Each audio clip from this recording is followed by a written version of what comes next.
వీక్షకులందరికీ నమస్కారం. 2026వ సంవత్సరంలో సింహరాశి వారికి ఏ విధమైనటువంటి ఫలితాలు కలగబోతూ ఉన్నాయో ఈ వీడియో ద్వారా క్లుప్తంగా తెలుసుకునేటువంటి ప్రయత్నం చేద్దాం. నిజానికి ఆంగ్ల సంవత్సరాది ఫలితం అనేటువంటిది మన తెలుగు సంస్కృతి కానప్పటికీ కూడాను చాలామంది కొత్త క్యాలెండర్ ఏమంటే మరి గ్రెగేరియన్ క్యాలెండర్లో కొత్త సంవత్సరం వచ్చింది కాబట్టి దీని ప్రకారంగా మాకు ఎలా ఉంది అనేటువంటి విషయాలను అడుగుతూ ఉంటారు. అలా అడిగినప్పుడు చెప్పడం ధర్మం. అయితే ఇక్కడ కొంతమంది అతిశయోక్తి ప్రదర్శిస్తున్నారు.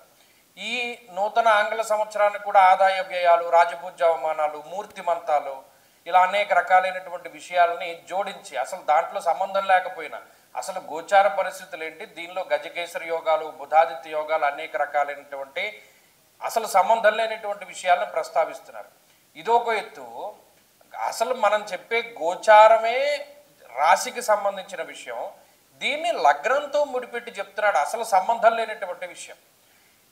సరే, ఇవన్నీ జరుగుతూ ఉన్నాయి. ఈ మాధ్యమంలో వచ్చిన తర్వాత ఎవరి పంథా వారిదిలాగానే ఉన్నది, వేరే పలు రకాలని చెప్పి. కాబట్టి అయితే ఉన్నటువంటి దాన్ని శాస్త్రోక్తంగా మనం చెప్పుకుంటూ వెళ్ళేటప్పుడు ఈ సింహరాశి వారిలో ఈ 2026వ సంవత్సరంలో ఉండేటువంటి గ్రహగతులను కనుక మనం పరిశీలన చేస్తే ఈ రాశి వారికి ఉన్నటువంటి గ్రహ సంపత్తిలో రాహు ఈ సంవత్సరం మొత్తము కూడా సప్తమ స్థానమందు ఉంటారు. ఈ సంవత్సరం చివరిలో అంటే డిసెంబర్ 2026లో 6వ స్థానానికి మారతారు. షష్ఠరాహు చాలా అనుకూలమైనటువంటి గ్రహము. అయితే మరి ఈ సంవత్సరం అంతా సప్తమ రాహు ఫలితాన్నే చూడాలి. సంవత్సరం చివరిలో రాహు ఆయన షష్ఠంలోకి వస్తారు. కాబట్టి రాహు మిశ్రమమైనటువంటి ఫలదాత. ఇక శనేశ్వరుడు అష్టమ స్థానమందు సంచారం చేస్తున్నారు. అష్టమ శనేశ్వరుని యొక్క దోషము ఈ రాశి వారికి ఉన్నది. ఇక్కడ మళ్ళా చాలామంది అంటే ఇది ఎలా తయారైందంటే ఈ జ్యోతిష్ శాస్త్రం అన్నది ఖాళీగా ఉన్న వాళ్ళందరూ చెప్పచ్చు అనేటువంటి విధంగా తయారైంది. వాడేమో శని వక్రించినప్పుడు శనేశ్వరుడు రాశి మారకపోయినా వాడు ఫలితాలు పెడతాడు.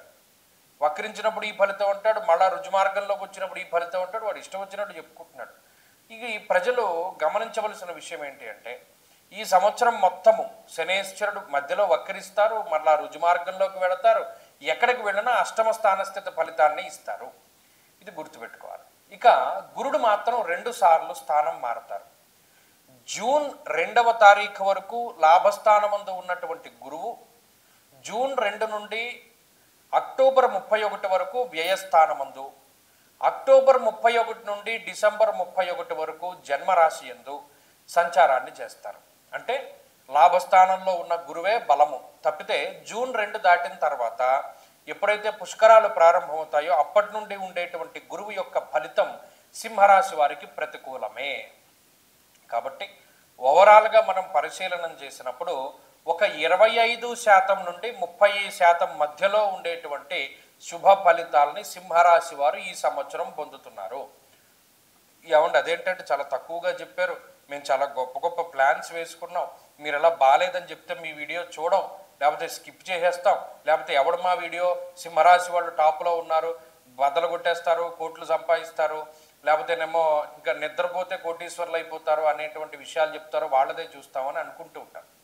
చెప్తారు కూడా చాలామంది. లేకపోతే ఈయన ఎప్పుడూ నెగిటివ్ చెప్తాడని అంటారు. ఇక్కడ గమనించవలసిన విషయం, కొంతమంది తెలివైన వాళ్ళు ఉన్నారు. వాళ్ళు లాస్ట్ ఇయర్ నా వీడియో చూశారు. 24లో ఈయన ఎలా చెప్పాడు, ఎలా జరిగింది, 25లో ఈయన ఎలా చెప్పాడు, ఎలా జరిగింది, ప్రీవియస్ రికార్డ్స్ ఉంటాయి కదా, చెక్ చేసుకోవాలి.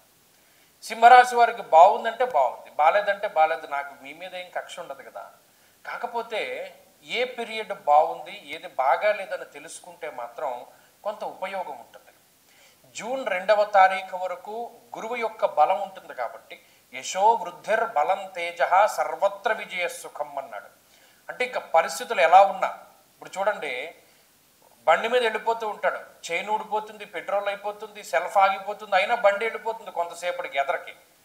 అలాగా అష్టమశని ఉన్నా, సప్తమరాహు ఉన్నా, మిగతా గ్రహాలు ప్రతికూలంగా ఉన్నా, గురుడు లాభంలో ఉన్నప్పుడు కొంత దూరం తీసుకుపోతాడు, ఎలాగోలా లాక్కుపోతాడు. బండిలో పెట్రోల్ అయిపోయింది, లేకపోతేనేమో బండి చైన్ తెగిపోయింది, ఏదైపోయినా సరే వీడు ఎదరికి వెళ్ళిపోతాడు. ఇంకోటి ఎవడో లిఫ్ట్ ఇస్తాడు, వాడు చెయ్యి పట్టుకుని, లేకపోతే వెనకాల ఎవడో తన్నుతాడు బండి, వాడిలా తనడం ద్వారానో బండి వెళ్ళడం అయితే వెళ్ళిపోతుంది. అలా గురువు ఫలితాన్ని ఇస్తాడు. జీవితం ఏదో రకంగా ముందుకు వెళ్ళిపోతుంది. కానీ గురుబలం తగ్గిపోతే మాత్రం జూన్ నెల 2వ తారీఖు దాటిపోతే మాత్రం కొంత ఇబ్బందులు ఎదురవుతాయి. ఎందుకంటే మరి 3 దీర్ఘ సంచార గ్రహాలు ప్రతికూలం అయిపోతాయి కదా. మరి అలా ప్రతికూలం అయిపోయినప్పుడు మళ్ళా గోచార పరిస్థితులు నెమ్మది పడిపోతాయి. జాతకం మీద ఆధారపడిపోతాం. జాతకంలో దశాంతర దశలు బాగుంటే ఈ ఫలితాలు మళ్ళా అంత ఇబ్బంది పెట్టవు, లేకపోతేనేమో కొంత ఇబ్బంది పెడతాయి. ఇది కొంత మనం చూచాయిగా తెలుసుకోదగిన విషయం. సరే, మరి ఏ రకమైనటువంటి ఆటంకాలండి జూన్ 2 దాటాక అంటే, అష్టమంలో ఉన్న శనేశ్వరుడేమో నానా కార్య విరోధస్యాత్ వ్యాధిపీడా ధనక్షయం అన్నది శాస్త్రం. అంటే హెల్త్ పరంగా ఇబ్బందులు పెడతారు, దెబ్బలు తగిలేలా చేస్తారు, చిన్న చిన్న సర్జరీలు జరిగేలా చేస్తాడు. శనేశ్వరుడు ఎక్కువ వాతానికి సంబంధించినటువంటి ఇబ్బందులు వచ్చేలా చేస్తారు, నరాలకి సంబంధించినటువంటి ఇబ్బందులు వచ్చేలా చేస్తారు. అలాగే ప్రత్యేకించి వాయు సంబంధమైనటువంటి రోగములు శరీరమందు ప్రబలడానికి, వాత రోగములు ప్రబలడానికి కూడా శనేశ్వరుడు కారణమవుతూ ఉంటారు. ఈ విషయాన్ని ప్రధానంగా గుర్తుపెట్టుకోవాలి.